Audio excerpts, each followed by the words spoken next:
की पत्री इसका 8वां अध्याय और वचन 8। रोमियो की पत्री इसका 8वां अध्याय और वचन 8। और जो शारीरिक दशा में है वे परमेश्वर को प्रसन्न नहीं कर सकते। मैं फिर एक बार दोहराता हूं, और जो शारीरिक दशा में है वे परमेश्वर को प्रसन्न नहीं कर सकते। याकूब इसका 4वां अध्याय और वचन 6। याकूब 4 और उसका 6वां वचन। वह तो और भी अनुग्रह देता है, इस कारण वह कहता है कि परमेश्वर अभिमानियों से विरोध करता है पर दीनों पर अनुग्रह करता है। आमेन आमेन। और कुलुस्सियों की पत्री इसका 3वां अध्याय और वचन 2 यह कहता है, पृथ्वी पर की नहीं परंतु स्वर्गीय वस्तुओं पर ध्यान लगाओ। धन्यवाद देते परमेश्वर आज के वचन के लिए। परमेश्वर धन्यवाद देते कि तूने आज के वचन को लोगोस में से रेमा में परिवर्तित किया। परमेश्वर मैं नहीं तो तू बोल और तू हमारी अगुवाई कर, यही हम दुआ करते हैं। धन्यवाद देते फिर एक बार आपकी उपस्थिति के लिए और आपके वचन के लिए परमेश्वर। धन्यवाद हर एक जिंदगी जो बदल गई है उसके लिए परमेश्वर। प्रभु यीशु मसीह के सामर्थ्य नाम में हम प्रार्थना करते हैं, मांगते हैं, इसलिए तू सुन। आमेन आमेन आमेन। आइए और जैसे हम बैठ रहे आइए सभी जन मिलकर परमेश्वर को महान महान स्तुतियां दें।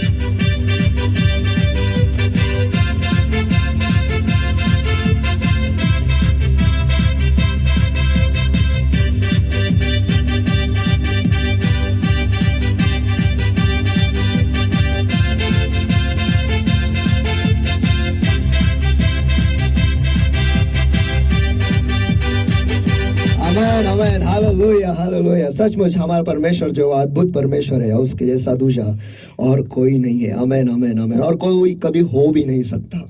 आमेन। क्या मैं आमेन सुन सकता हूँ? सुन तो नहीं सकता, लेकिन आप टाइप जरूर कर सकते हो। आमेन आमेन आमेन आमेन। चलो आइए इस वक्त हम जैसे बैठ रहे, मैं चाहता हूँ आप आपके बाजू वाले से कहे, क्या मैं ऐसा हूँ? चलो बाजू वाले से कहो, क्या मैं ऐसा हूँ? आमेन। यही मेरा आज का विषय है और जल्दी से आइए हम आज के विषय में हम चले जाते हैं। परमेश्वर ने इस ब्रह्मांड को बनाया, आदम और हवा को बनाया, इंसान को बनाया, हम सभी को बनाया। और जब उसने हम सबको बनाया, उसने हर एक के पीछे एक मकसद रखा कि इस मकसद से मैंने इसे इस पृथ्वी पर रखा है। और परमेश्वर की ही योजना हमेशा पूरी होती है। हम चाहे लाख कोशिश कर ले, परमेश्वर की इच्छा ही हमारे जिंदगी में पूरी होते है और कुछ ना कुछ करके परमेश्वर हमें उस योजना तक ले आता है और उसे पूरा करवाता है, क्योंकि वो परमेश्वर है और उसके आगे किसी की नहीं चलती, किसी की भी नहीं। चाहे आप कोई भी हो इस दुनिया में, उसके सामने किसी की भी नहीं चलती। लेकिन हम जो इंसान है, हम तो केवल धूल है, केवल मिट्टी है हम में, लेकिन इतनी ताकत है, इतनी हिमाकत है कि उसके सामने भी जाके उसे भी हम सवाल करें। उसने हमें बनाया और हम जाकर उससे सवाल करते हैं। अजीब लगता है ना? लेकिन आइए हम वचन में जाते हैं और देखते हैं कि क्या ये सचमुच ऐसा हो सकता है कि परमेश्वर ने जिसको बनाया वही जाके परमेश्वर से सवाल करता है, उसी को सवाल पूछता है। तो आइए हम पढ़ेंगे मत्ती रचित सुसमाचार इसका 15वां अध्याय वचन 1 और वचन 2 में पढ़ता हूँ।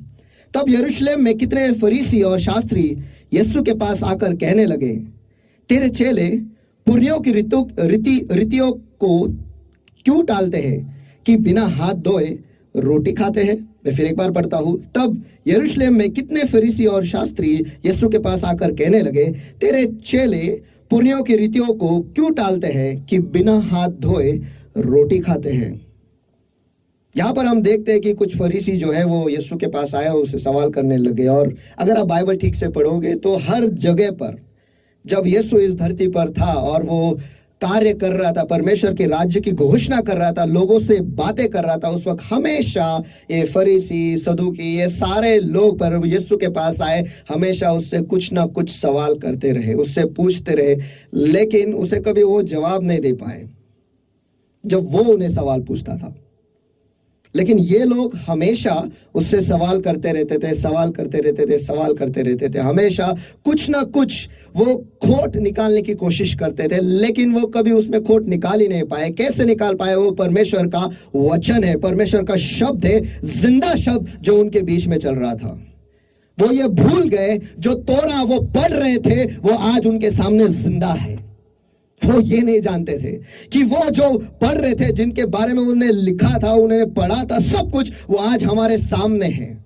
वो ये नहीं जानते थे कि जो वचन है वो रेमा बनकर उनके सामने आया था और उनसे बातें कर रहा था। वो ये नहीं जानते थे, लेकिन उनकी आंखें जो थी वो अंधे हो चुके थे, वो जान नहीं पा रहे थे, वो समझ नहीं पा रहे थे, उनकी समझ जो थी वो खत्म हो गई थी। वो ये नहीं जान रहे थे कि यही है वो मसीहा जो हमें उद्धार करने के लिए आया है। बस उन्हें लगा ये और कोई आ गया है हमारे बीच में और हमारे सारे लोगों को इसके पास लेके जा रहे। अब भीड़ उसके पास जा रही है, हमारे पास तो कोई नहीं आ रहा है, हमारी कोई नहीं सुन रहा है और हम तो ऐसा कुछ कर भी नहीं पा रहे। वो तो चमत्कार के पीछे चमत्कार, चमत्कार के पीछे चमत्कार करता गया। और वचन को भी जब वो कहता था, लोग कहते थे कि वो अधिकार से बात करता था। और जो फरीसी और सदूकी ये लोग जो थे वो केवल बात करते थे। फर्क है। और वो चमत्कार को कभी टाल नहीं पाए। अरे जो मरा हुआ है उसे जिलाया है, वो कैसे क्या जाकर कह सकते कि ये जिंदा नहीं है। जो लंगड़ा था वो चलने लगा, वो कैसे क्या जाके कह सकते इसके टांग नहीं है।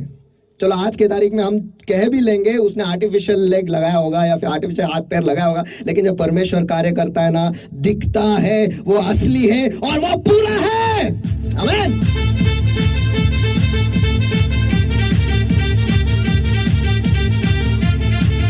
तो उस वक्त उनके पास कुछ नहीं था, लेकिन फिर भी वो जाकर सवाल करते थे।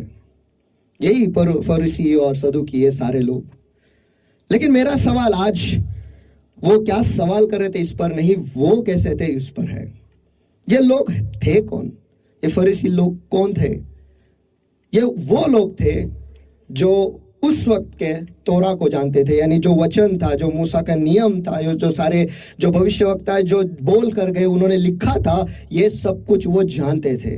वो हमेशा उसे पढ़ते थे और उसी के हिसाब से वो चलते थे। लेकिन उस खुदा को वो नहीं पहचानते थे। वो केवल जो लिखा हुआ है उसे वो जानते थे, लेकिन जिसने उसे लिखवाया है उस खुदा को उन्होंने कभी नहीं पहचाना। उसे उन्हें जानने की उन्होंने कभी कोशिश भी नहीं की। वो केवल इतना ही सबके सामने जाके बड़े बड़े बातें करते थे, जैसे कि वचन एक के पीछे एक वचन वो कहते रहते थे, बोलते रहते थे। लेकिन परमेश्वर का वचन कहता है कि जब यीशु लोगों से बातें करता था वो अधिकार से बातें करता था, लेकिन जब ये लोग बातें करते वो केवल मुंह से बोलते थे। परमेश्वर इनके बारे में लिखता है कि ये मुंह से मेरे करीब है बस, लेकिन मन से और दिल से बहुत दूर है। वो मेरे करीब आते ही नहीं है। मुंह से बोलते हैं, वचन बोलेंगे, वो छोड़ो, शैतान खुद वचन कहता है, वचन बोलता है। काश शुरुआत से ही देख लो, जब वो एदन के वाटिका में था तब वो हवा से बातें करने लगा और वचन से ही बोल रहा था। उस वक्त उसने कहा कि क्या खुदा ने कहा है? कमाल है ना। जो परमेश्वर ने कहा है वही वो सवाल उठा रहा है। लेकिन यीशु के वक्त उसने ये नहीं कहा कि क्या खुदा ने कहा है, उसने ये कहा कि क्या खुदा ये लिखा है तेरे बारे में। कमाल है। शैतान ने खुद को अपग्रेड कर लिया। देखो उस वक्त तो कुछ लिखा हुआ नहीं था। उस वक्त एदन के वाटिका में परमेश्वर ने केवल बोला ही था, इसलिए उसने उस वक्त हवा को बोला क्या खुदा ने बोला है। लेकिन यीशु को जब वो मुंह में डालने के लिए आया उस वक्त उसने कहा लिखा है। कमाल है यार, ये शैतान होकर खुद को अपग्रेड कर लिया उसने। शैतान होकर, इसका मतलब वो वचन को हमसे ज्यादा जानता है। उसने यीशु को आकर ये नहीं कहा कि क्या ये सब बोला है, नहीं, लिखा है। साफ बाइबल पढ़िए, साफ लिखा, उधर लिखा है कि उसने कहा कि लिख तेरे विषय में ऐसा लिखा है। क्या हम खुद को अपग्रेड करते हैं? शैतान कुछ ना कुछ करके खुदा के बारे में खोजने की वो कोशिश करता है। क्यों? क्योंकि वही वो छीन कर उसके लोगों को दे सकता है। क्योंकि वो निर्माता तो है नहीं, तो निर्माता की ओर से जो कुछ भी आता है वो उस वचन को लेकर उसके लोगों को देता है ताकि वो बरकत पाए। और हम वैसे के वैसे ही है। शैतान खुद को अपग्रेड कर रहा है। चलो लोगों, हमारे आंखें खुल जानी चाहिए। अभी हमें अपने आप को अपग्रेड करना है परमेश्वर के वचन में, उसके और करीब जाना है। शैतान सब कुछ करता है, कोशिश करता है ये जानने के लिए कि क्या चल रहा है, क्योंकि अब वो उस स्थिति में नहीं है जहां पर वो परमेश्वर के मुंह के सामने रहकर सब कुछ पा सकता है। वो गिरा हुआ, उसे फेंका गया है। जब परमेश्वर बुलाता है तब वो आएगा सुनने के लिए। लेकिन आज शैतान सुन रहा है, इस वचन को भी सुन रहा है वो, जब हम परमेश्वर के बारे में बातें करते हैं, उसके बारे में वो वहां पर आकर सुनता है, क्योंकि उसे चाहिए वो वचन, ताकि वो आपसे वो छीन ले, ताकि आप बरकत ना पाए, ताकि आप ना बढ़े। और ये फरीसी और ये सदूकी लोग जो थे, वो केवल उस वचन को पढ़ते थे, उसे उन्होंने कभी समझा नहीं, उसके बारे में, उसके गहराइयों में वो कभी गए नहीं। शैतान भी वचन को जाता है, वो उसके गहराइयों में नहीं जाता, उसे जाना ही नहीं है, उसे बस जानना है, छीनना है, बस उसका यही काम है। और ये लोग उस वक्त वही तो कर रहे थे, वो बस पढ़ रहे थे, लोगों को तोरा सुना रहे थे, और बस उनका जो धंधा है, मैं कह सकता हूं उनका जो धंधा है वो चला रहे थे। उन्हें किसी की भी परवाह नहीं थी कि वो बढ़े, उनका नाश हो, वो कुछ भी हो, उन्हें उसकी परवाह नहीं थी। बस उनका ये परवाह थी कि क्या हमारा धंधा चल रहा है या नहीं, बस इतना ही। तो वो वचन को केवल बोलते थे, वो उस वचन के खुदा को उन्होंने कभी समझा नहीं। उनका ध्यान केवल इसी चीज पे था, अरे तेरे शिष्य हाथ धोए बगैर खाना खा रहे, ये क्या है, ये क्या है, ये बाहर का है, ये देह का है, ये जो शरीर की बातें हैं ये वो कर रहे हैं। इसका मतलब वो तोरा तो पढ़ते थे, लेकिन उनका मन हमेशा इन शारीरिक चीजों पर ही लगा हुआ था। वो कभी बढ़े ही नहीं, वो कभी आगे गए ही नहीं, कभी आगे गए नहीं। और क्या कहते हैं कि और जो शारीरिक दशा में है वे परमेश्वर को प्रसन्न नहीं कर सकते, और इसलिए तो परमेश्वर यीशु उनके बारे में कहता है कि ये सब ढोंगी है, क्योंकि वो कभी परमेश्वर को प्रसन्न नहीं कर पाएंगे, क्योंकि वो शारीरिक दशा में ही है, शारीरिक चीजें ही पूछते रहते हैं। इतना कि वो जाकर के हमेशा सवाल उठाते थे शारीरिक चीजों पर ही, जो दिखता है उसी के बारे में जाके बोलते थे, लेकिन जो नहीं दिखता है उसके बारे में उन्होंने कभी पूछा ही नहीं, उसके बारे में उन्होंने कभी समझा ही नहीं। उन्होंने ये कभी जाकर नहीं पूछा यीशु से, हे यीशु हमें भी बता कि तू जो कार्य कर रहा है ये हम कैसे करें, ये कभी नहीं पूछा, क्योंकि उनकी नजरें, उनका जो ध्यान है वो उस पर था ही नहीं, शारीरिक चीजों पर ही था। इसलिए वो कभी परमेश्वर को प्रसन्न नहीं कर पाए, और वो खाली थे, खोखले हैं, यही हम सुनते हैं। और इतना कि वो यीशु को कभी ठीक से जवाब भी नहीं दे पाए। हमेशा जब वो ये फरीसी और सदूकी उनसे यीशु से सवाल करते थे, यीशु उन्हें एक और सवाल करता था, और वो उसका जवाब कभी नहीं दे पाए, क्योंकि वो जानते थे अगर सवाल का जवाब सही तरीके से दे तो हमारा धंधा चौपट हो जाएगा। इतने होशियार तो थे, लेकिन उन्होंने कभी नम्रता नहीं ली और ये नहीं कहा कि हाँ हम गलत है, लेकिन वो खुद के अभिमान में रहे और वो वहां से चले जाते थे। वो कभी नकार भी नहीं पाए कि यीशु जो कार्य कर रहा है ये गलत है, लेकिन हमेशा सवाल जरूर उठाते थे। तो जो लोग जो हमेशा शारीरिक दशा में होते हैं, ये लोग होते कैसे हैं? आइए कुछ मुद्दे आज हम देखते हैं, ऐसे बहुत सारे मुद्दे, लेकिन आज चंद कुछ मुद्दे हम देखते हैं। जो पहला मुद्दा है, जो दैहिक शारीरिक चीजों में होते हैं उनमें इतनी हिम्मत है, इतनी हिमाकत है कि वो परमेश्वर को भी सवाल पूछे। ये फरीसी और सदूकी लोग जो थे वो हमेशा जाके यीशु से सवाल पूछते थे, तू किस अधिकार से ये करता है? अरे किससे पूछ रहे हो, किसके साथ बोल रहे हो, किसके सामने सवाल कर रहे हो? कमाल है। तेरे शिष्य ऐसे क्यों करते हैं? कमाल है। किसको पूछ रहे हैं आप, किसको सवाल कर रहे हैं? ऐसा भी कुछ पहले भी हुआ था। उत्पत्ति इसके 4 अध्याय में वचन 9 में, तब यहोवा ने कैन से पूछा, तेरा भाई हाबिल कहाँ है? उसने कहा, मालूम नहीं, क्या मैं अपने भाई का रखवाला हूं? अरे कौन तुझसे पूछ रहा है? खुदा पूछ रहा है। लेकिन वो इतने देह में चला गया था, इतने शारीरिक चीजों में, उसका पूरा ध्यान शारीरिक चीजों पे था, इतना कि उसने खुद के भाई को भी मार दिया। और अब जब खुदा सवाल पूछ रहा है, खुदा खुद बोलता है, उसमें इतनी हिम्मत, इतनी हिम्मत, मैं क्या मेरा भाई का रखवाला हूं? मुझे क्या मालूम? क्या पास्टर आप बोलते रहते हो संडे को आने का चर्च को? क्या आने की जरूरत है क्या? घर पे बैठेंगे ना हम, स्तुति स्तवन करते रहेंगे, गाना गाते रहेंगे, बस ना, हो गया ना? और कितना क्या करने का?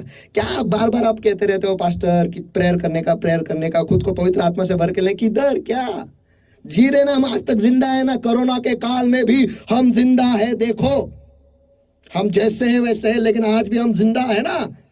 क्या कहते हो पास्टर कि हमेशा ये करो वो करो?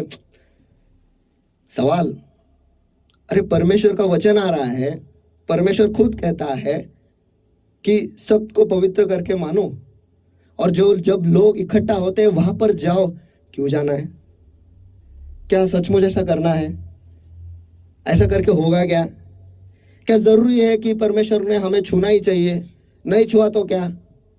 छू कर क्या होगा? ऐसा कौन सा बड़ा, मैं तो बाइबल पढ़ता हूँ, बाइबल मुझे पता है, सब कुछ पता है। आप मुझे कोई भी किधर से भी कौन से भी पन्ने से पूछो, मैं आपको बताऊंगा उस पन्ने पर क्या लिखा है। क्या छूना जरूरी है? क्या भरे जाना जरूरी है? पवित्र आत्मा मिलना जरूरी है? अभिषेक से भरना जरूरी है? दुआ करना जरूरी है? अभिषेक आया तो क्या हिलना जरूरी है? और हिला तो क्या गिरना जरूरी है? और गिरा तो क्या यहाँ वहां घूमना जरूरी है? सवाल पे सवाल, और परमेश्वर के कार्य के ऊपर सवाल। उनका ध्यान केवल दैहिक चीजों पर ही है। अगर हमारा ध्यान इस दैहिक चीजों पर है तो हम इसी चीजों के बारे में बात करेंगे। हम ये नहीं कहेंगे कि पास्टर हमें ये बताओ कि परमेश्वर हमें छुएगा कैसा, क्योंकि हमें छू नहीं रहा है परमेश्वर। इतने साल हो गया मैं आ रहा हूं, लेकिन परमेश्वर मुझे छू क्यों नहीं रहा है? ऐसे मुझ में क्या गलत है? मैंने ऐसा क्या गलत किया है कि परमेश्वर मुझे छू नहीं रहा है? परमेश्वर तो अपना दिल देखता है। अगर दिल सही है तो आपको छुएगा ना। सवाल कर रहे हो परमेश्वर के राज्य पे, परमेश्वर के कार्य पे आप सवाल उठा रहे हो, और फिर कहते हो आप क्या गलत कर, ये नहीं दिखता है? वो कलीसिया में आते तो है, लेकिन परमेश्वर के आईना दूसरों को दिखाने के लिए, खुद को देखने के लिए नहीं। ये वचन तेरे लिए था, ये वचन उसके लिए था, ये वचन उसके लिए था, और फिर कहते हैं परमेश्वर तू मुझे जवाब क्यों नहीं दे रहा? कैसा देगा? जो शारीरिक दशा में है वो परमेश्वर को प्रसन्न नहीं कर सकते। सिंपल है, बहुत आसान सा गणित है। वहां पर परमेश्वर ने देखे रखा है। अगर हम शारीरिक चीजों में बंधे हुए हैं, उसमें अटके हुए हैं, हम में इतनी हिमाकत भी आ जाती है कि हम परमेश्वर के कार्य को ही अभी सवाल पूछने लगे हैं। ये फरीसी लोगों में और हम में कुछ फर्क नहीं है ज्यादा। तो हम करें क्या? अगर ऐसा है कोई आपके साथ परमेश्वर के वचन के बारे में अगर वो बहस करता है, ऐसे लोगों को परमेश्वर कहता है इनसे दूर रहो, बहस में मत गिरो, दूर चले जाओ। क्यों करना है बहस? अगर सामने वाले को समझना ही नहीं है परमेश्वर के कार्य के बारे में, तो उसके साथ, परमेश्वर के वचन के साथ बहस क्यों करें? हमारा वक्त, हमारा खून पसीना हम उनके पीछे क्यों बहाए? उससे अच्छा यह है मैं अकेले जाऊं और उसके लिए मैं दुआ करूं कि हे परमेश्वर उसकी आंखें खोल दे, ताकि वो तुझे देखे, तुझे समझे और तुझे पाए, और तेरा उद्धार उसमें पूरा हो। ऐसे लोगों से दूर जाओ। और दूसरी चीज, क्योंकि यदि तुम शरीर के अनुसार जियोगे तो मरोगे। वचन कहता है रोमियो की पत्री इसका 8वां अध्याय वचन 13 में, तो अगर शरीर के हिसाब से जियोगे तो हम मरे ही जाएंगे। हम क्या जीने वाले, जिंदा नहीं रहने वाले हैं? क्योंकि परमेश्वर का वचन कहता है कि मनुष्य केवल रोटी से नहीं, लेकिन परमेश्वर के मुंह से निकलने वाले हर एक शब्द से जिएगा। और परमेश्वर के शब्द को सुनने के लिए हम दैहिक रूप में नहीं जा सकते, हमें आत्मिक जगत में जाना है। आत्मा में होकर उससे पूछना है, उससे मांगना है, वो पवित्र स्थान से परम पवित्र स्थान में जाना है और उससे सुनना है, उसके सामने बैठना है। शारीरिक दशा में हम ऐसा नहीं कर सकते, लेकिन अगर हम आज ये गलती कर रहे हैं तो हमें उसे सुधारना है। दूसरी फितरत, जो लोग हमेशा उनका ध्यान होता है देह पर होता है, वो कभी बढ़ते नहीं है, कभी नहीं बढ़ते। ये फरीसी सदुकी जो लोग थे वो कभी बढ़े ही नहीं, वो उसी स्तर पर रहे। और परमेश्वर यीशु उनके बारे में कहता है कि ये स्वर्ग के राज्य में खुद तो नहीं आते और दूसरों को भी आने नहीं देते। कमाल है। आज यीशु हमारे जिंदगी में पैदा हुआ है, उसने हमारा उद्धार किया है, लेकिन क्या हम बड़े हैं? यूसुफ को ही देख लो। यीशु के पैदा होने से पहले परमेश्वर ने उसके साथ ख्वाब में बात किया। जब यीशु पैदा हुआ, वो ज्योतिषी आए, तारे को देखकर आए और खुदा ने उनसे ख्वाब में उनसे बातें की और वो चले गए। उनका स्तर तो बदल गया, लेकिन यूसुफ से बात करने के लिए परमेश्वर को फिर उसे सपना ही दिखाना पड़ा। यीशु इस बार उसके घर में था, परमेश्वर का वचन उसके साथ था। वो परमेश्वर के वचन को लेकर गया, मिस्र में गया, और जब हेरोदेस मर गया, फिर से परमेश्वर के वचन में यही लिखा है कि फिर परमेश्वर ने उसे एक ख्वाब दिखाया और उसे कहा फिर लौटा। शारीरिक दशा में यीशु के साथ है, लेकिन यीशु के ओर जा ही नहीं रहे, उसे समझने की कोशिश ही नहीं कर रहे हैं, उसे जानने की कोशिश नहीं कर रहे, इसलिए वो हमेशा उसी स्तर पर रहा। और अगर आप वचन को ध्यान से पढ़ोगे, उसके बाद में यूसुफ के बारे में कुछ है ही नहीं। फिनिश। जो शारीरिक दशा में है, खत्म। हम बाइबल को रात दिन पढ़ेंगे, लेकिन बाइबल के परमेश्वर को नहीं जानेंगे। हम बाइबल पढ़ते हैं ये जानने के, ये दिखाने के लिए कि मुझे आता है। रोमी की पत्री 8:28, यूहन्ना इसका 3 अध्याय वचन 3:16, ये सब बोलने के लिए हम बाइबल को पढ़ते हैं, ताकि दूसरों को उनके हमारे सामने जो है दिखा दे कि हमें कितना बाइबल आता है। लेकिन बाइबल का परमेश्वर हमें नहीं जानना। हमें क्या इंटरेस्ट है उसमें? इतने साल से हम कलीसिया में आ रहे हैं, चलो हम आ रहे हैं, परमेश्वर का जिंदा वचन हम तक आ रहा है, लेकिन हम वही के वही है। वचन आता है और जाता है, वचन आता है और जाता है, लेकिन यहाँ नहीं जाता है। वो क्या है, बीच में हमने सीमेंट, हमारे ही शारीरिक सीमेंट से हमने भर के रखा है, इसलिए वो अंदर जाता ही नहीं। आता है टोमने मार लिए, आता है उसके लिए है, आता है ये इन्होंने ये ना उस दिन उसने उनको बताया था, इसलिए आज वो बता रहे हैं। वो ये जानते ही नहीं कि खुदा जिंदा है। अगर उन्हें कह भी दो कि परमेश्वर ने हमें दिखाया, कैसे का परमेश्वर दिखाएगा? दिखा सकता है क्या परमेश्वर? मेरे को गारंटी से मालूम है, दीपक ब्रदर ने बताया आपको, इसलिए आप बोल रहे हो। गारंटी से पता है आइंस्टाइन का ही कुछ होगा इसमें। हाँ मुझे मालूम है, मुझे गारंटी से पता है। हाँ सोनू पास्टर ने बताया होगा, इसीलिए अभी गारंटी से पता है। वो उसने उससे बात किया, इसलिए आप बोल रहे हो। खुदा ने हमें दिखाया है। हम हर एक के घर पे नहीं होते हैं, खुदा उन्हें दिखाता है और वो बोलते हैं, और हमें लगता है किसी और ने। हम इतने देहिक हो चुके हैं कि हम परमेश्वर है करके यही भूल गए हैं। परमेश्वर जिंदा है यही हम भूल गए हैं। हमारा ध्यान बस उस व्यक्ति पर है जो बोल रहा है, कौन उसे बोलने लगा रहा है इस पर नहीं है। और परमेश्वर क्यों बोल रहा है? ताकि आप बदलो, क्योंकि वो आपसे प्यार करता है, और जिससे वो प्यार करता है उसे ही तो वो सुधारता है। आप ये नहीं समझ पाते हो, लेकिन हम ये समझते हैं ये हमें क्यों बोल रहे हैं। हमारा स्वाभिमान, अभिमान सब कुछ आड़े आ जाता है, हमारा गर्व आड़े आ जाता है। क्यों? क्योंकि हम दैहिक चीजों में हैं। जो शारीरिक चीजों में मन लगाते हैं वो परमेश्वर को प्रसन्न नहीं कर सकते। तो हम करें क्या? अभी यीशु के बारे में देख लो। जब वो छोटा था, वो मंदिर में गए थे और वो वहीं पर रह गया, और यूसुफ और मरियम ढूंढते आए और उससे कहने तो यहाँ क्या कर रहा है? अरे मैं तो मेरे पिता के बिजनेस में हूँ, मुझे वो बढ़ाना है, परमेश्वर के बिजनेस को बढ़ाना है, उसके राज्य को आगे ले जाना है। मैं क्या कर रहा हूँ? अरे शारीरिक चीजें, तू कहाँ गया, खो गया, ये हो गया, वो हो गया। अरे वो तो काम कर रहा है ना, काम कर रहा है। उज्जा को देख लो, उसके घर में परमेश्वर का करार का संदूक रखा हुआ था, और जब वो लेके जा रहे थे, बैलगाड़ी बस थोड़ा सा उसे धक्का लगा, और उसे लगा कि अब ये संदूक जो है वो गिर जाएगा। उसने हाथ लगाया, उसे लगा कि खुदा खुद को नहीं संभाल सकता है। उसके वो जो खुदा का संदूक उसके घर पर था, लेकिन वो उस खुदा को कभी नहीं समझ पाया। उसने उस खुदा को समझने की भी कोशिश नहीं की। उसके लिए तो वो रोज का था, वो हर दिन उसे देखता था, इसलिए अरे गिर रहा है चलो पकड़ ले।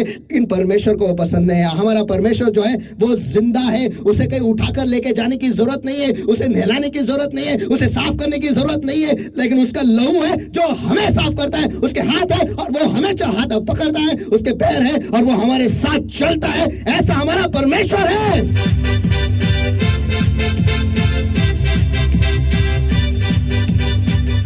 उसे किसी इंसान की जरूरत नहीं सहारा देने के लिए, हमें उसकी जरूरत है, उसके सहारा की।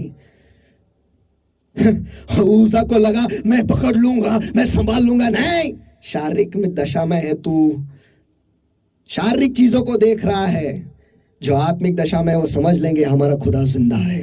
आमेन, आमेन, आमेन।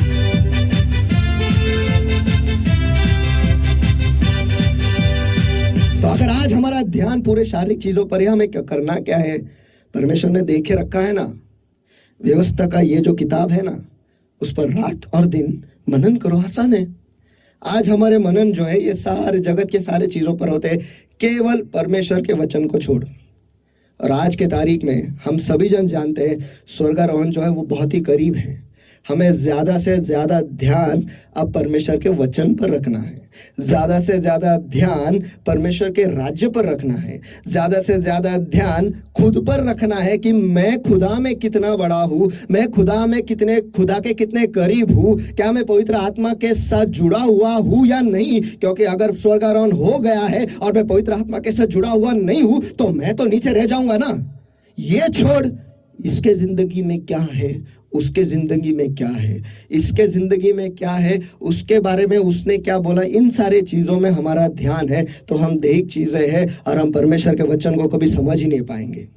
लेकिन परमेश्वर का वचन कहता है कि वक्त आ गया अब व्यवस्था के इस किताब पर आप रात और दिन, केवल दिन नहीं, रात और दिन, आत्मा में रात और दिन हमें इस पर मनन करना है, इस पर ही ध्यान देना है। परमेश्वर तू मुझे बता इस वचन का अर्थ क्या है, इसके बारे में मेरे जिंदगी में क्या है, मुझे क्या बदलना है, ये मुझे दिखा। ये जो तेरा आईना, वचन का आईना है, उसमें से ये दिखा कि मैं आत्मिक तौर पर मैं कितना खराब हूँ, मुझे किस किस विभाग में खुद को सही करना है, ये मुझे दिखा। ये होना चाहिए आज हमारा पूरा ध्यान।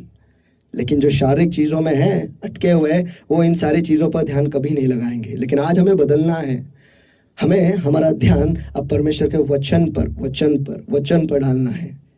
क्या आप कर सकते हो? मैं आपके बारे में नहीं बोल रहा, आपके बाजू वाला वैसा है। आप तो अच्छे हैं, मुझे पता है आप वचन पढ़ते हो, रोज पढ़ते हो, मुझे पता है आप दुआ भी करते हो, मुझे पता है परमेश्वर आपसे बात भी करता है। आपके बारे में नहीं, आपके बाजू वाला शायद ऐसा है जिसका पूरा ध्यान जो है ना वो शारीरिक चीजों पे। आप तो अच्छे हो।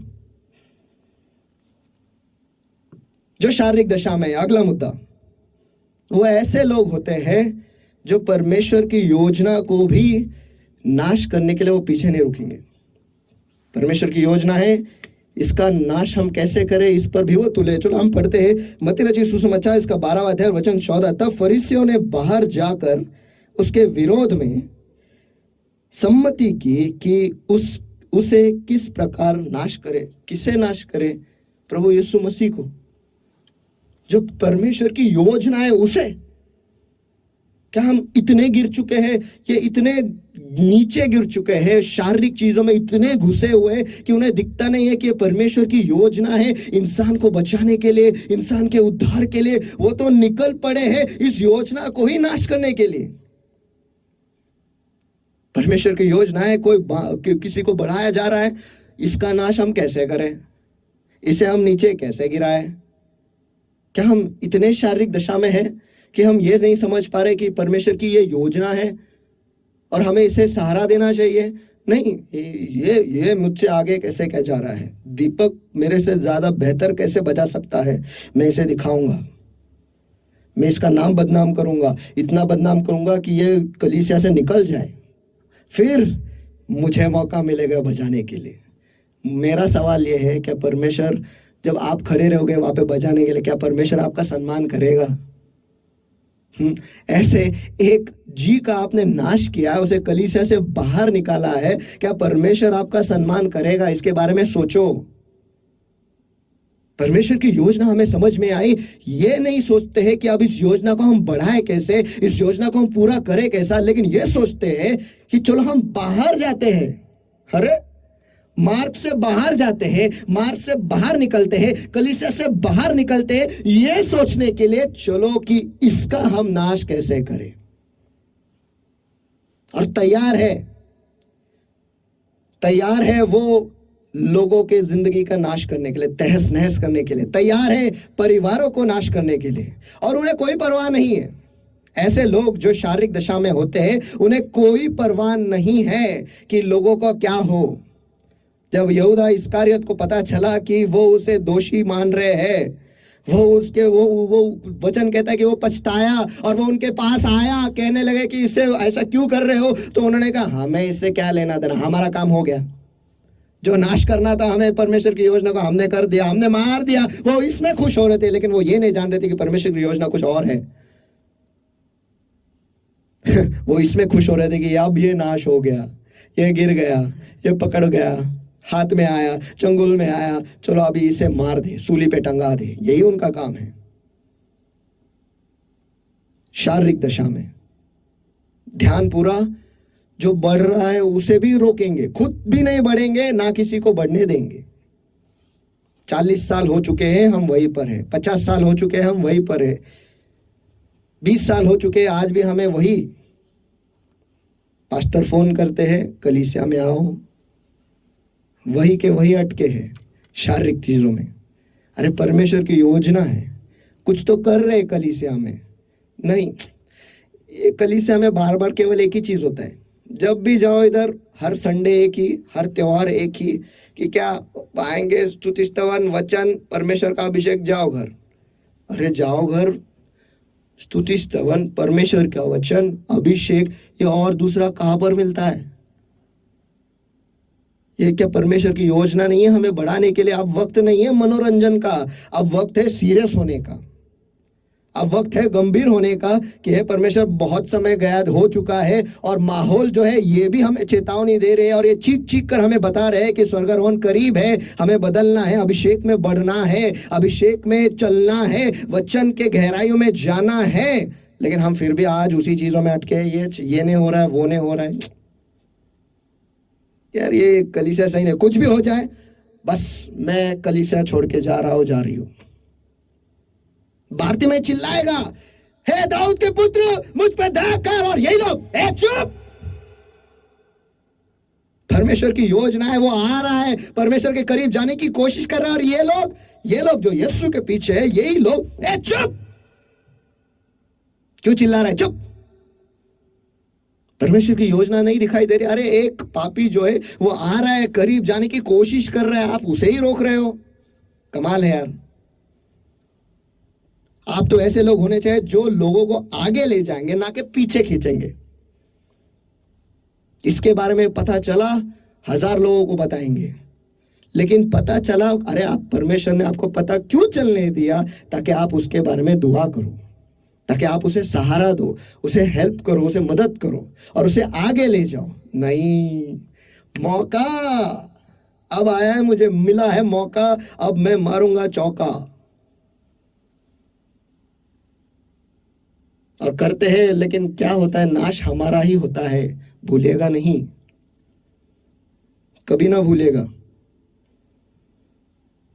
कि हम अगर हमारा ध्यान इन शारीरिक चीजों पर है, हम उन्हीं लोगों के बीच में पाए जाएंगे जो ऐसे ही करते हैं। धन्य है वो पुरुष जो दुष्टों की सलाह पर नहीं चलता, जो पापियों के मार्ग पे खड़ा नहीं होता, और जो ठट्टा करने वालों की मंडली में नहीं बैठता।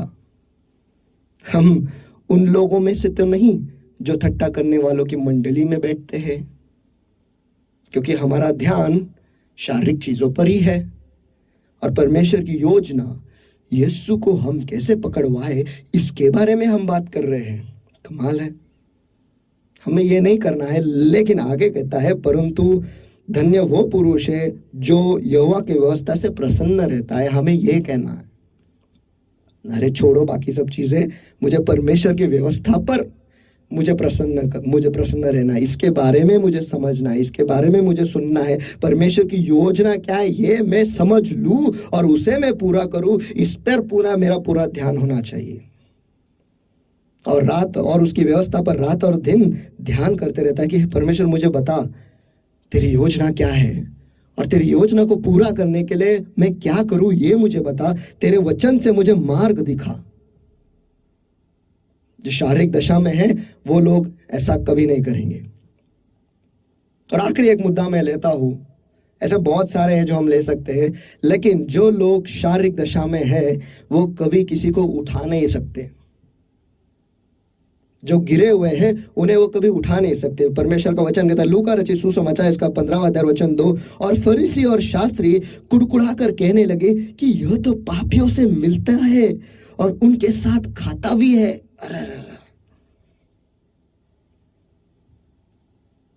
यानी उन्हें, ये जो लोग हैं जो पापी है, वो भी उन्हें बहुत निचले स्तर के दिखते हैं, निचले स्तर के लगते हैं। वो कभी उठा ही नहीं, वो कभी उन्हें समझ ही नहीं पाते हैं। कोई गिर गया तो समझो खत्म है, वो हमेशा उसे दोष ही लगाएंगे, उसे दोष लगाकर उसे गिराएंगे, उसे उठाएंगे नहीं, उसे दोष लगाएंगे। क्योंकि हम शारीरिक दशा में हैं। उनके साथ जाकर अगर हम बात भी करें, ऐसे लोगों के साथ जाकर हम बात भी करें, उन्हें सुधारने की कोशिश भी करें, तो वो हमें हम जो सुधारना उन्हें कर रहे हैं वो ऐसा लेंगे जैसे कि हम उन पर दोष लगा रहे हैं। अरे भाई, हम आपका दोष नहीं लगा रहे, आपको सुधारने की कोशिश कर रहे हैं, क्योंकि आप यहाँ पर गलत जा रहे हो। नहीं, आप मेरे विरुद्ध में हो, इसलिए आप ये सब कह रहे हो, इसलिए आप ये सब बोल रहे हो। खुद उसी चीज में है, खुद उसी पाप में गिरे हैं, लेकिन दूसरों को दोष लगाएंगे। झूठ बोलता है, खुद झूठ बोलते उसका कुछ नहीं, सामने वाले का झूठ पकड़ लिया, बस खत्म। वो आदमी तो गए में जमा है, वो कहीं पर खड़ा नहीं रह सकता, क्योंकि ये इतने शारीरिक दशा में है कि ये किसी और को समझ ही नहीं पाते और कभी समझ पाएंगे भी नहीं। लेकिन जो आत्मिक दशा में है, जो शारीरिक में नहीं लेकिन आत्मिक में है, वो कहेंगे यार मैं पापी हूं, मुझे परमेश्वर के लहू से धोया गया और मैं साफ किया गया हूं। ये जो मेरा भाई है, ये जो मेरी बहन है, ये भी पापी है और इसे भी उसी लहू ने धोया है, साफ किया है, और उसी की वजह से आज हम खड़े हैं। आमीन।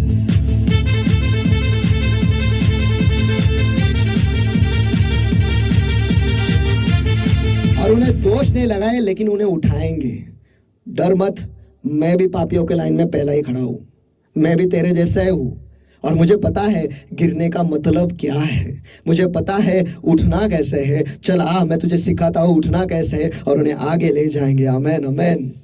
ऐसे होते हैं आत्मिक लोग। लेकिन शारीरिक लोग, गिरा है, गिरने दे, और दिन जब तक इसका नाश नहीं होता तब तक उसे गिराते रहेंगे, दोष देते रहेंगे। लेकिन वो एक भूल जाते हैं, परमेश्वर का वचन कहता है, गलतियों की पत्री इसका 6वां अध्याय और वचन 1, हे भाइयों, यदि कोई मनुष्य किसी अपराध में पकड़ा भी जाए तो तुम जो आत्मिक हो, एक मिनट, तुम जो आत्मिक हो नम्रता के साथ ऐसे को संबंध, नम्रता के साथ, मेरे साथ नम्रता नाम का कोई नहीं है, और नम्रता के साथ मेरा झगड़ा हो चुका है, तो वो तो आएगी नहीं, वो उस नम्रता के बारे में बात नहीं करे, लेकिन खुद को नम्र करके सामने वाले को समझ के उसको ऐसे को संभालना है, ऐसे को संभालना है। और अपनी भी चौकसी रखो कि तुम भी उस मोह में न पड़ो। अगर आप सामने वाले को दोष लगा रहे हो, ये मत भूलो कि आप भी उस दोष में पाए जा सकते हो एक दिन। ऐसा ना हो कि आज आपने सामने वाले पे दोष लगाया और कल आप पर वो दोष लगाया जा रहा है, क्योंकि आप खुद वो गलती कर रहे हो। और तब आपको कैसा लगेगा कि अगर कोई आकर आपको दोष लगाए उसी चीज के बारे में, आप निराश हो जाओगे, परमेश्वर को छोड़ने की बातें करोगे। तो ये समझ लो कि वो व्यक्ति जो है वो आप खुद हो। उसे समझ के उसे उठाओ, उसे संभालो, उसे सहारे की जरूरत है, ये समझ कर कि हाँ ये कमजोर है, गिरा है, चलेगा, कोई बात नहीं, इसे उठाकर आगे ले जाना है, ये हमें करना है। लेकिन जो शारीरिक तौर पर होते हैं वो हमेशा यही देखेंगे कि परमेश्वर की योजना को कैसे हम खत्म करें, कैसे इसे नीचे गिराए और इसे नीचे ही रखें, इसे उठने ना दे। कभी ये उठेगा, हमारे आगे जाएगा तो क्या, तो हमें प्रॉब्लम है, इसे कभी उठने ना दो। लेकिन ऐसा करो ना, अरे उठ, तू मेरे आगे जा, चलेगा, मुझे बहुत खुशी होगी तू मेरे आगे चला गया है। इसमें खुशी होनी चाहिए, ना कि इसमें खुशी तू गिर गया है, हमें अभी अच्छा लग रहा है। लेकिन उसे जाकर ये कहो, हे भाई, हे बहन, ये समझ ले, हर एक चीज़ जो है ना वो अच्छे के लिए ही होता है, हम जानते हैं। तो ये जो हुआ है ये किसी कारण की वजह से हुआ, ये समझ ले परमेश्वर तुझसे क्या बातें करना चाहता है। अगर तू वो समझ लेना, तू उड़े तो आप उड़ोगे। अगर ये आप ये कह सकते हो, इसका मतलब आप आत्मिक हो, आप शारीरिक दशा में नहीं हो, क्योंकि आप सामने वाले को समझ सकते हो। और आज के तारीख में कलीसिया में यही तो कमी है कि हम सामने वाले को समझ ही नहीं पाते हैं, क्योंकि हम शारीरिक दशा में ही है। परमेश्वर का वचन आता तो है लेकिन चला भी जाता है, वैसे ही चोरी किया जाता है। जैसे हम बाहर जाते हैं चोरी किया जाता है, वो हमारे पास रहता ही नहीं है, क्योंकि हम उसमें डूबने की कोशिश करते ही नहीं, उसमें रहने की कोशिश करते ही नहीं है। तो शारीरिक दिशा के लोग, शारीरिक दशा में जो लोग होते हैं वो ऐसे होते हैं जो परमेश्वर को सवाल करेंगे, परमेश्वर के कार्य को सवाल करेंगे। जो गिरे हुए उन्हें कभी संभाल नहीं पाएंगे, उन्हें कभी उठा नहीं पाएंगे, उन्हें कभी समझ नहीं पाएंगे, क्योंकि खुद उन्हें लगता है कि वो बहुत सही है, क्योंकि उन्हें सब कुछ आता है, ऐसे उन्हें लगता है। लेकिन अगर आप ऐसे हालत में हो और अगर आप ये सवाल कर रहे हो, क्या मैं ऐसा हूं, क्या मुझे बदलने की जरूरत है, तो मुझे क्या करना है? मुझे कुछ करना पड़ेगा। तो सबसे पहली चीज जो आपको करना है, अगर आपको अगले स्तर पर जाना है, आपको खुद में एक बदलाव लाना है, तो सबसे पहली चीज आपको यह करना है कि आपको यह स्वीकारना है कि आप ऐसे हो। क्योंकि अगर आप स्वीकारेंगे ही नहीं कि आप शारीरिक दशा में हो, तो आप कभी आगे बढ़ ही नहीं पाओगे। खुद को नम्र करना है। परमेश्वर कहता है कि अभी स्वाभिमानियों को वो रोकता है, उनका विरोध करता है, लेकिन जो खुद को नम्र करते हैं उन्हें वो कृपा देता है आगे जाने के लिए। तो सबसे पहली बात, सबसे पहला कदम जो हमें उठाना है, ये करना है, परमेश्वर के सामने जाकर ये कहना, खुद को नम्र करके ये कहना है कि हाँ परमेश्वर, मैं ऐसा हूं, मुझे बदल, और मुझे बदलने की जरूरत है। और जब आप ऐसा करोगे, दूसरा कदम जो आपको उठाना है वो है आपको एक योजना बनानी है कि आपको कैसे बदलना है। छोटी छोटी योजना है। चलो 5 मिनट, 10 मिनट, 15 मिनट की, चलो यहाँ से शुरुआत करेंगे कि हर दिन में 15 मिनट दुआ करूंगी, हर दिन में 15 मिनट वचन पढ़ूंगी और समझने की कोशिश करूंगी। छोटी छोटी योजना है, हमें बड़ी बड़ी छलांग नहीं लगानी है। नहीं हो सकता है एक ही रातों, वो क्या मराठी में कहता है, पी हळदानी हो गोरी, नहीं होता है। छोटी छोटी चीजें, बेबी स्टेप्स लेंगे, चलेगा। बच्चा भी जब बड़ा होता है वो पहले ही दिन छलांग नहीं लगाते, छोटे छोटे कदम लेकर बड़ा होता है, गिरता भी है उसमें, लेकिन फिर उठ खड़ा होता है और चलता है, और उसके बाद में उसके कदम बड़े बड़े होते हैं। हमें भी वैसा ही करना है, धीरे धीरे करके हमें परमेश्वर के राज्य में शारीरिक दशा से आत्मिक दशा में परिवर्तित होना है। उसके लिए हमें योजना बनाना है। पर तीसरी चीज जो हमें करना है वो है परमेश्वर के वचन के साथ हमें वक्त बिताना है। और जब परमेश्वर हमें हमारे गलतियां दिखाता है, हमें उतना नम्र बनना है ये समझने के लिए, हाँ परमेश्वर मुझ पर कृपा कर, इससे स्वीकारने के लिए और खुद को बदलने के लिए। जैसे परमेश्वर आपको दिखाते जाएगा, आपको बदलते जाना है। क्योंकि परमेश्वर का वचन कहता है, क्योंकि यदि तुम शरीर के अनुसार दिन काटोगे तो मरोगे, यदि आत्मा से देह के क्रिया को मारोगे तो जीवित रहोगे। इसका मतलब यह है कि पवित्र आत्मा के साथ आपको चलना है और आपके शारीरिक चीजों को आपको हर दिन मारना है, हर दिन मारते रहना है।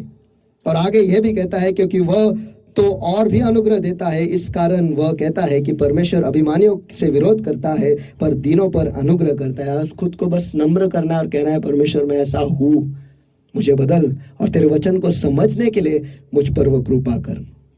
और आखिरी चीज जो आपको करना है, आपका ध्यान जो है वो परमेश्वर के चीजों पर लगाना है। आज हमारा ध्यान हम जानते हैं किन चीजों पर है, हमारा मनन रात और दिन किन चीजों पर होता है ये हम जानते हैं। लेकिन परमेश्वर का वचन कहता है, कुलिस्सियों की पत्री इसका 3 अध्याय वचन 1 में, अगर तुम मसीह के साथ जिलाए गए हो तो स्वर्गीय वस्तुओं की खोज में रहो, जहां मसीह परमेश्वर के दाहिने ओर बैठा है, पृथ्वी पर की नहीं परंतु स्वर्गीय वस्तुओं पर ध्यान लगाओ। अगर तुम मसीह में जिलाए गए हो तो, अगर आपको ऐसा नहीं लगता कि आप मसीह में जिलाए गए हो तो मत करो। अगर आपको लगता है कि आप मसीह में जिलाए गए हो तो आप आत्मिक चीजों पर ध्यान लगाओ, आपका पूरा ध्यान जो है स्वर्गीय चीजों पर लगाओ, इन शारीरिक चीजों पर नहीं। बस आपको ये करना है और आप आगे बढ़ोगे। आप देखोगे कि आपका परिवर्तन कैसे शारीरिक चीजों से आत्मिक चीजों पर हो रहा है, और आप ऐसे व्यक्ति बनोगे, क्योंकि वचन कहता है रोमियो के पत्र इसका 8वां अध्याय वचन 5 में, क्योंकि शारीरिक व्यक्ति शरीर की बातों पर मन लगाते हैं। ये फरीसी लोग जो थे वो हमेशा हाथ धोया नहीं, सबके दिन ईसो ठीक किया, किस अधिकार से कार्य करता है, शारीरिक चीजें, ये तो शैतान के बल से सारे चमत्कार करता है, ये शारीरिक चीजें हैं, ये सब शारीरिक चीजों पर उनका मन लगाते हैं, उसी पर रात दिन उनका ध्यान रहता है। लेकिन जो आत्मिक है, परंतु आध्यात्मिक आत्मा की बातों पर मन लगाते हैं, और वो लोग ऐसे होते हैं जो कहते हैं कि हे परमेश्वर, मैं जानता हूं कि मैं अधिकार में हूं, मैं इस काबिल नहीं कि तू मेरे घर पर आए, लेकिन सिर्फ शब्द मात्र बोल और मैं जानता हूं कि मैं जिलाया जाऊंगा और मैं चंगा हो जाऊंगा। आमीन।